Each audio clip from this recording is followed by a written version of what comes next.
Hello friends, आज हम लोग बात करने वाले हैं मैथ के VBI 50 क्वेश्चन को जो आपके बोर्ड में डायरेक्टली पूछेगी। अगर आप इस क्वेश्चन को बना रहे हैं तो समझिए कि आपके बोर्ड में बढ़िया से बढ़िया मार्क्स आने वाली है। ये जो है आपका प्रैक्टिस सेट के तौर पे है और ये जो क्वेश्चन है आपके बोर्ड एग्जाम में एकदम 100% जो है वो आने वाली है। तो आप क्वेश्चन को ध्यान से पढ़िएगा और कॉन्सेप्ट को समझिएगा। और साथ में एक बात बता देते हैं कि अगर हमारे चैनल्स को सब्सक्राइब नहीं किए हैं तो हमारे चैनल्स को सब्सक्राइब करें और अपने दोस्तों में शेयर ज़रूर कर दें ताकि उन लोगों को भी फ़ायदा हो सके। चलिए आज का हम लोग वीडियो स्टार्ट करते हैं। तो ये रहा आपका आज का पहला प्रश्न। कह रहा है कि यदि भाग एल्गोरिदम a बराबर बी क्यू प्लस आर में a बराबर 72 दे रखा है और b बराबर 9 और q बराबर में 8 तो r की वैल्यू क्या होगी। सिंपल से क्वेश्चन है। a बराबर बी क्यू प्लस आर, तो a की जगह पर दे रखा है 72, मान लेते हैं ये 72 है। b के जगह पे दे रखा है 9 और q के जगह पे दे रखा है 8 और प्लस में r की वैल्यू निकालना है हमको। तो ये 72 और 9 72 जब प्लस इधर आएगी तो ये हो जाएगी माइनस में 72, बराबर में बचेगा आर, यानी कि 72 में से 72 जाएगी तो 0, यानी कि आर की वैल्यू क्या हो जाएगी 0। तो आपका राइट आंसर जो है वो 0 हो जाएगी। क्लियर है। अगला क्वेश्चन है, क्वेश्चन नंबर 2 है। वो कह रहा है मासा ए कॉमा बी है और लासा ए कॉमा बी है। कहने का मतलब मासा गुने लासा क्या होती है। तो मासा गुने लासा जो होती है ए इंटू बी होती है। कहने का मतलब दो संख्याओं का जो गुणनफल होती है वो लासा गुने मासा होती है। इस चीज़ को आप ध्यान में रखिएगा और डायरेक्टली यहाँ से क्वेश्चन आती है मासा गुने लासा क्या होती है, तो दो संख्याओं का गुणनफल यानी कि ए गुने बी। तो आपका जो राइट आंसर हो जाएगी ऑप्शन नंबर बी। ठीक है। चलिए 3 नंबर क्वेश्चन देख लेते हैं। हमसे बोला गया है कि √15 जो है वो क्या है, ये पूर्णांक है, परिमेय संख्या, अपरिमेय संख्या, इनमें से कोई नहीं। तो देखिए यहाँ पर ये √15 जो पूर्णांक नहीं हो सकता है, परिमेय भी संख्या नहीं हो सकती, ये क्या है अपरिमेय संख्या है, क्योंकि √15 का जो है वर्गमूल हो नहीं सकता है। ठीक है। तो ये जो आपका राइट आंसर हो जाएगा ऑप्शन नंबर सी। क्लियर है। चलिए अगला क्वेश्चन देख लेते हैं। क्वेश्चन नंबर 4 जो है वो कह रहा है 124 का भाज्य गुणनखंड में 2 का घातांक क्या होगी। तो 124 का गुणनखंड करना है, उसमें 2 का घातांक देखना है। चलिए हम देखते हैं।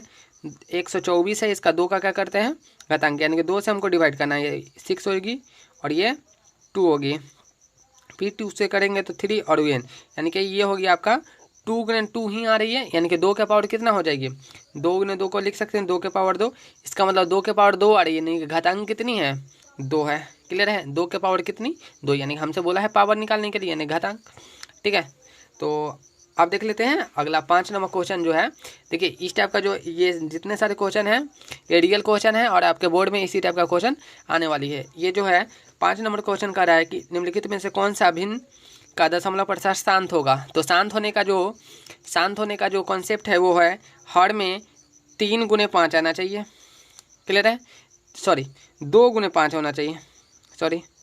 2 गुने जो है 5 होना चाहिए। तो देख लेते हैं किस में आएगी 2 और 5। तो यहाँ पर यह साफ झलक रहा है कि इसमें 3 आ जाएगी, क्योंकि जब इसमें हम भाग करेंगे, आप करके देख लीजिए, आप इससे 3 से इसमें भाग करेंगे तो 3 से लग जाएगी, क्योंकि 35 तिया जो होती है 105 होती है। ठीक है। इसमें देख लीजिए, इसमें भी 3 झलक रहा है, क्योंकि 7 तिरी कितनी होती है 21, यानी कि 70 गुने 3 कर सकते हैं, तो 3 इसमें भी आ रही है। 88 में देख लेते हैं, इसमें 11 आ रही है, तो ये भी नहीं होगा। यहाँ पे 160 है, 160 का हम क्या करते हैं गुणनखंड करके देख लेते हैं एग्जाम्पल के तौर पे। तो 2 8 80 आएगी, फिर 2 से करेंगे तो 40 आएगी, फिर 2 से करेंगे तो 20 आएगी, फिर 2 से करेंगे तो 10 आएगी, फिर 2 से करेंगे तो 5, यानी कि सारे के सारे जो टर्म है 2 और 5 के ही में है। तो आपका जो राइट आंसर हो जाएगी ऑप्शन नंबर डी है। ठीक है।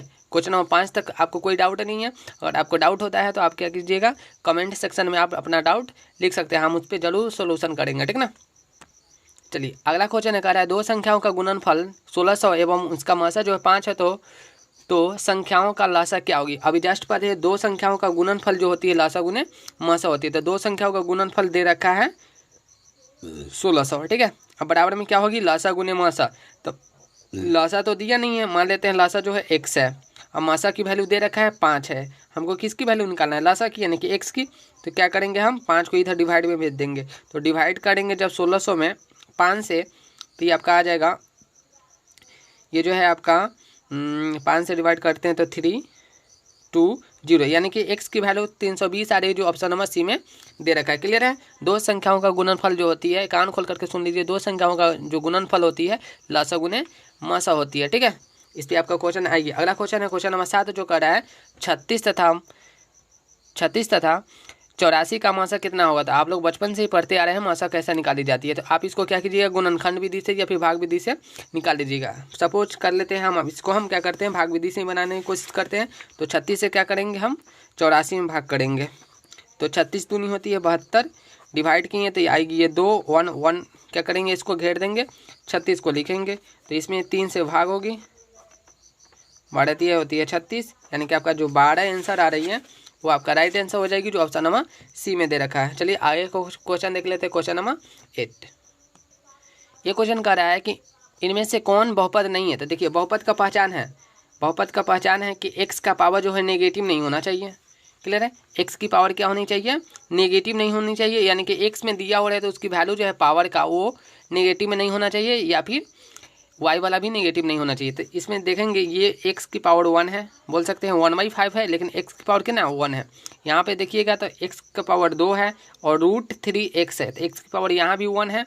और यहाँ पर ये ध्यान से देखिएगा तो 2/x-1 है और यहाँ पे एक्स की हुई, यानी कि सारे के सारे क्या है, एक्स की पावर पॉजिटिव है, बट इसका जो पावर है वो नेगेटिव है। कैसे, क्योंकि यहाँ पर देखिए एक्स कहाँ पे है, नीचे है, जब उसको हम ऊपर करेंगे तो वो माइनस में चली जाएगी। क्लियर है, तो आप इस चीज़ को याद रखिएगा, बहुपद की पहचान ही होती है कि एक्स की पावर या फिर वाई की पावर या फिर ए की पावर जो भी दिया हुआ है बहुपद, उसकी जो पावर है वो माइनस में नहीं होना चाहिए। ठीक है ना, उसका जो पावर है वो माइनस में नहीं होना चाहिए, पॉजिटिव नंबर होनी चाहिए। अगला क्वेश्चन है क्वेश्चन नंबर 9, जो कह रहा है यदि किसी द्विघात बहुपद p(x)(x² - 2x प्लस में 5 के शून्य अल्फा और बीटा हो तो अल्फा प्लस बीटा की वैल्यू क्या होगी।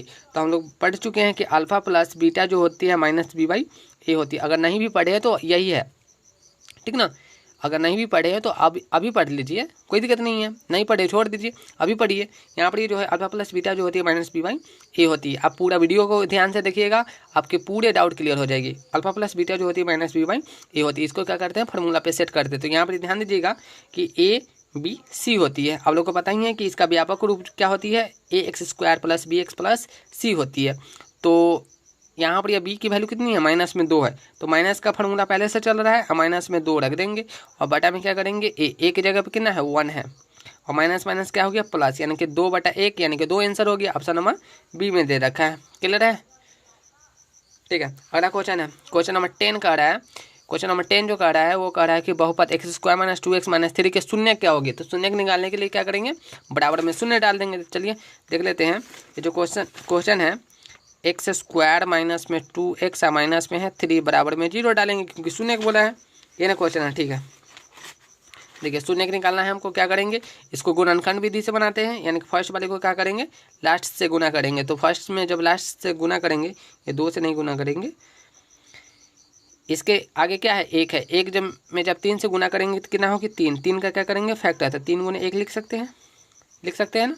3 × 1 से हमको लाना क्या है 2, तो यहाँ पर हम लिख सकते हैं x² माइनस में 3x प्लस में x माइनस में 3 बराबर में 0। क्यों लिख सकते हैं, क्योंकि 3 × 1 को हम मान के चलिए, यहाँ पर ये 3 में से हम 1 को क्या करेंगे घटा दें, यानी कि प्लस में इसको लिखा माइनस में, क्यों, क्योंकि जब घटाने पे माइनस में आना चाहिए। ठीक है, अब इसमें क्या करते हैं कॉमन लेते हैं, इन दोनों में कॉमन क्या है x है, तो x - 3 हो गया। इन दोनों में कॉमन क्या है, तो +1 कॉमन है, x - 3 अंदर में बच गया बराबर में 0। अब यहाँ पर देखिए कि दोनों के दोनों जो है वो सेम ब्रैकेट में सेम आंसर है, तो इसको x - 3 लिखते हैं एक ब्रैकेट में, और x + 1 एक ब्रैकेट में, x + 1 बराबर में 0। अब बारी बारी से हम 0 के क्या करते हैं बराबर, यानी कि x इसको जब 0 के बराबर करेंगे तो x बराबर में क्या मिलेगा हमको 3 मिलेगा। क्लियर है, एक आंसर। अब इसको जब 0 के बराबर करेंगे तो x बराबर क्या मिलेगा -1, यानी कि आपका जो आंसर हो जाएगा +3 -1। देख लेते हैं ऑप्शन किधर है, +3 और -1, ऑप्शन नंबर सी में दे रखा है। क्लियर है, इतना अगर नहीं भी करने आए ना तो क्या कीजिएगा ना कि आप इस बहुपद में बारी बारी से वैल्यू को रखिएगा, जो वैल्यू इसको संतुष्ट करेगा यानी कि 0 कर देगा वो आपका आंसर होगा। ठीक है, क्वेश्चन नंबर 11 देखते हैं। क्वेश्चन नंबर 11 कह रहा है कि यदि अल्फा और बीटा बीटा द्विघात बहुपद x + bx + cx² के शून्य हो तो अल्फा प्लस बीटा की वैल्यू क्या होगी। सिंपल सा क्वेश्चन है, क्योंकि अल्फा प्लस बीटा क्या होती है -b/a होती है। क्लियर है, तो -b/a, तो b यहाँ पर क्या है, यहाँ पे दे रखा है b, हो गया b, और यहाँ पे a क्या है, तो क्या इसको मान रहे हो, गलत, क्योंकि हम लोग को पता है ए जो होती है किसकी गुणांक होती है, एक्स स्क्वायर की। तो एक्स स्क्वायर के गुणांक में कितना दे रखा है, सी, तो यहाँ पे क्या डालेंगे, सी, तो माइनस बी बाई सी होगी। देखिए क्वेश्चन को किस तरीका से घुमाया, लेकिन हमको घूमना नहीं है क्योंकि हमको कॉन्सेप्ट पता है। क्योंकि इसका व्यापक रूप क्या होती है, इसकी जो व्यापक रूप होती है, आप ध्यान से देखिएगा, इसकी व्यापक रूप होती है ए एक्स स्क्वायर प्लस में बी एक्स प्लस में सी होती है, ठीक है। यानी कि एक्स स्क्वायर के गुणांक को ए बोलते हैं और एक्स के गुणांक को बी बोलते हैं। फॉर्मूला हमको पता है माइनस बी बाई ए होती है, बट यहाँ पे ए के जगह पे देखिएगा एक्स स्क्वायर के गुणांक में क्या लिखा हुआ है, सी लिखा हुआ है। तो हमको क्या करना है, सी आंसर में लगाना है, ठीक ठीक है। तो आपका जो आंसर हो जाएगा minus B by C, option number A हो जाएगा, ठीक है। चलिए आगे क्वेश्चन देख लेते हैं। चलिए क्वेश्चन देख लेते हैं। यदि q एक धनात्मक पूर्णांक है तो धनात्मक विषम पूर्णांक का रूप क्या होगा। सिंपल सा क्वेश्चन है। यहाँ पे देखिएगा, अगर q के जगह पे 1 रखते हैं, यहाँ पे 1 रखिए, 2 रखिए, 3 रखिए, 4 रखिए, 5 रखिए, 6 रखिए, कुछ भी रखिए, यहाँ पे सम देगा। यहाँ पे 1 2 3 4 5 कुछ भी रखिएगा, ये विषम देगा, विषम देगा, विषम देगा। ये देगा सम, ये भी देगा सम। आप खुद से रख करके देख सकते हैं, ये क्या देगा, विषम देगा। आप रख करके देखिए, 1 रखिएगा तो 6 इंटू 1 6 और 3 जोड़ेंगे तो 9 आएगी, जो आपका विषम संख्या है। क्लियर है। अगला क्वेश्चन देख लेते हैं। क्वेश्चन जो है ये कह रहा है कि बहुपद है 3x³ माइनस में 5x स्क्वायर माइनस में 11x माइनस में 3 का घात कितना है। तो घात यानी कि इसमें पावर, मैक्सिमम पावर, तो मैक्सिमम पावर कितनी है, 3 है, जो ऑप्शन नंबर बी में दे रखा है। क्लियर है। ये आपको 1 नंबर यहाँ से बन रही है। इस टाइप का क्वेश्चन आपके बोर्ड में डायरेक्टली पूछी जाती है, 100% आएगी क्वेश्चन, ठीक ना। अगला क्वेश्चन है, यदि a1/a2 बराबर में b1/b2 बराबर में c1/c2, तब समीकरण निकाय a1x plus b1y plus c1 बराबर में 0, यानी कि समीकरण दे रहा है, एक कंडीशन दे रखा है a1/a2 बराबर में b1/b2 बराबर में c1/c2 हो तो इनमें से कितने हल होंगे। अनंत होगा, कोई हल नहीं होगा, या फिर अद्वितीय यानी कि एक हल होगा। तो जब तीनों के तीनों बराबर होता है, आपको तो पता ही है कि इसके हलों की संख्या कितनी होती है, अनगिनत होती है। अगर पहला में कट लगा हुआ रहता तो इसकी हल कितनी होती, अद्वितीय होती, यानी कि केवल एक हल होता। अगर दूसरा वाला में कट लगा हुआ रहता यानी कि नॉट इक्वल टू होता तो इसके हलों की संख्या कितनी होती, कोई हल नहीं होता। इस चीज़ को आप याद रखिएगा, ठीक है। अगला क्वेश्चन देखते हैं जो आपकी बोर्ड में आने वाली है। ये क्वेश्चन है आपका कि समीकरण x प्लस वाई बराबर में 8 के वास्तविक संख्याओं के समुच्चय में कितने हल होंगे। सिंपल सा क्वेश्चन है, x प्लस वाई बराबर कितना दे रखा है 8, तो वास्तविक संख्या के समुच्चय में कितने हल होंगे, तो इसके अनगिनत हल होंगे। कैसे हल होंगे अनगिनत, क्योंकि आप खुद से x की वैल्यू 1 रखिए तो y की वैल्यू कुछ और आएगी। जब x की वैल्यू 2 रखिएगा, आप दिन भर करते रहिए यही काम, अनगिनत हल आएगी, ठीक है। तो जब भी रैखिक समीकरण की बात आएगी, 2 चर वाले रैखिक समीकरण के हलों की संख्या कितनी होती है, तो आप याद रखिएगा अनगिनत होगी, ठीक है।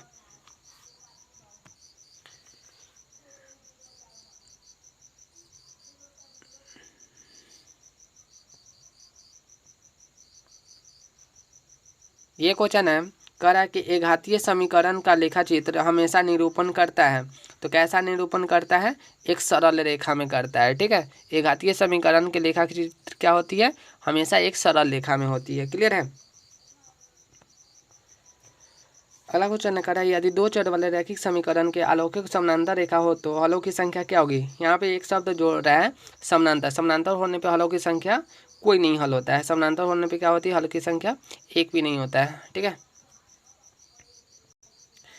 अगला क्वेश्चन कर रहा है, द्विघात समीकरण bx² प्लस में ax प्लस c बराबर 0 के विवेचक क्या होते हैं। विवेचक यानी कि d बराबर हम लोग जानते हैं b² माइनस में 4ac होती है। b के जगह पे क्या है, a है, तो a का स्क्वायर होगी माइनस में 4a के जगह पे b है और c के जगह पे c है, यानी कि a² देख लेते हैं किधर है, a² इधर है, माइनस में 4bc, यानी कि ऑप्शन नंबर ए आपका राइट आंसर हो जाएगी।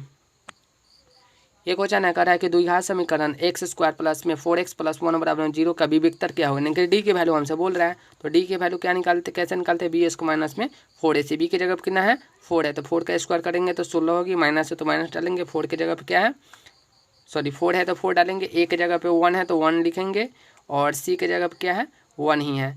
तो 16 में से जब 4 जाएगी तो कितना बचेगी 12, 12, यानी कि आपका जो राइट आंसर हो जाएगी ऑप्शन नंबर ए में दे रखा है। क्लियर है।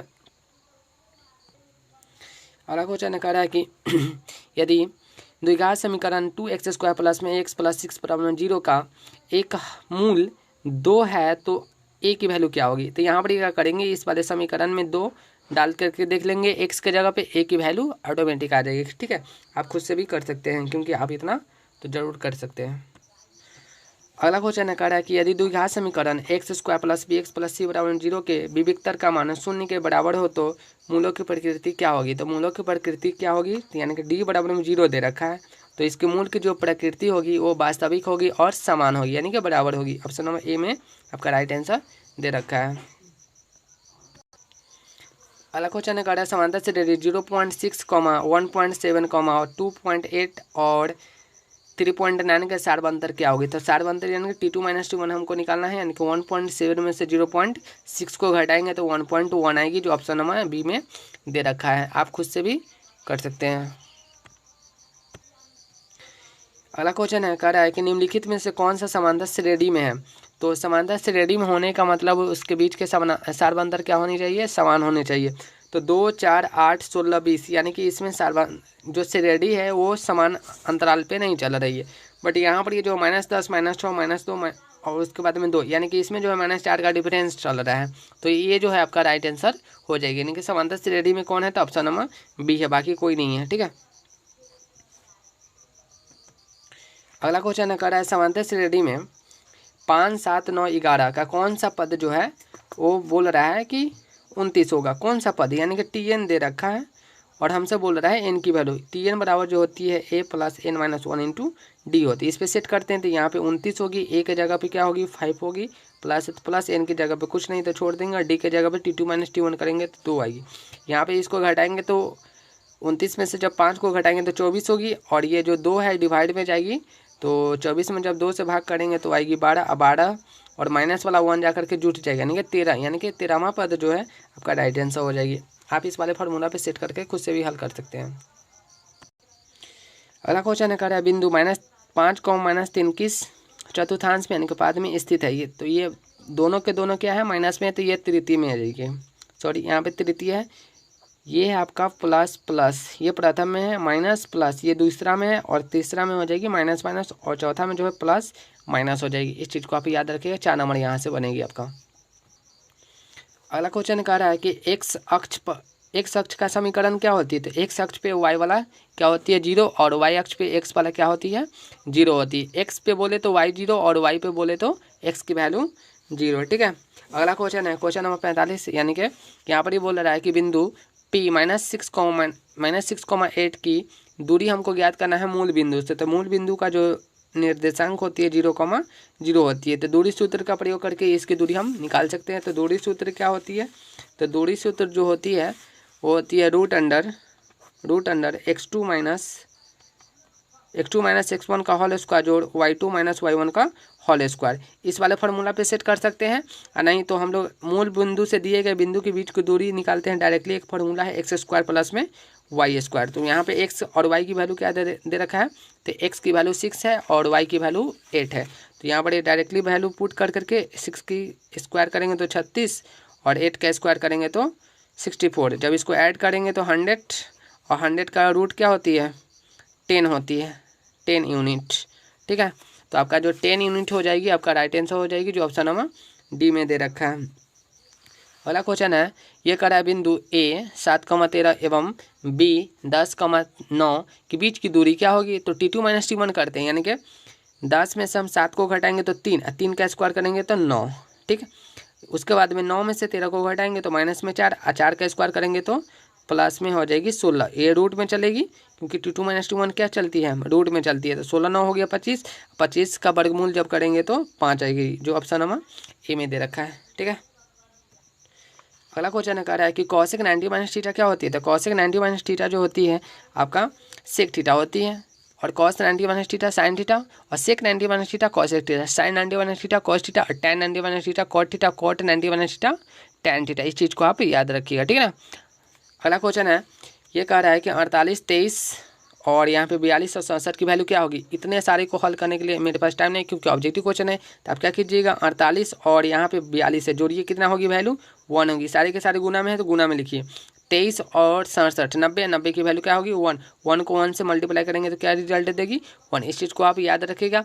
जहाँ पे जोड़ने पे दो एंगल का मान 90 आ रही है तो उसकी वैल्यू क्या हो जाएगी 1 हो जाएगी। यानी कि दो एंगल को जोड़ने पे वैल्यू अगर 90 आ रही है तो उसकी वैल्यू क्या हो जाएगी 1 आएगी। और सारे के सारे क्या है टर्म में प्लस इंटू में है तो इंटू करेंगे तो 1 के इंटू 1 से करेंगे तो 1 ही होगा, जो ऑप्शन नंबर बी में दे रखा है। अगला क्वेश्चन है, यहाँ पे ध्यान दीजिएगा, कॉस स्क्वायर 17 माइनस में साइन स्क्वायर 73 डिग्री की वैल्यू जो होगी वो क्या होगी। तो देखिए इसको और इसको जोड़ने पे कितना होगी 90। तो यहाँ पर ये क्या कॉन्सेप्ट है, 90 होने पे रिजल्ट 1 होगी, लेकिन किस टर्म में आपका गुना वाला में। लेकिन माइनस वाला में क्या हो जाएगी घट जाएगी, यानी कि इसकी जो वैल्यू होगी 0 होगी। कैसे होगी 0 अभी बताते हैं आपको। क्या कर सकते थे, देखिए cos square 17 minus sine square 73 degree है। तो हम क्या करते हैं, कॉस को कॉस लिखते हैं, साइन को चेंज करना चाह रहे हैं तो साइन स्क्वायर है तो साइन स्क्वायर लिखेंगे। 73 को 90 माइनस 17 लिख सकते हैं, क्योंकि 90 में से जब 17 को घटाएंगे तो 73 ही आएगी।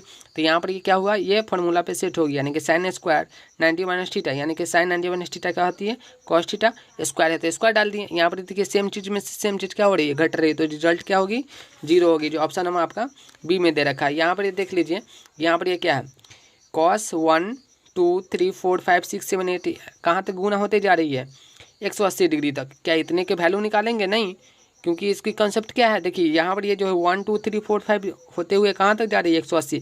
और एक टर्म ऐसा आएगी जो कॉस 90 डिग्री पे आएगी कि नहीं। और कॉस 90 की वैल्यू क्या होती है 0, और 0 से जब किसी भी संख्या में हम गुना करते हैं तो रिजल्ट क्या कर देती है 0, जो ऑप्शन नंबर सी में दे रखा है। ठीक है, इस चीज़ को आप याद रखिएगा। अगला क्वेश्चन है कि सेक 0 की वैल्यू क्या होती है। तो सेक 0 जो होती है आपका यहाँ पर यह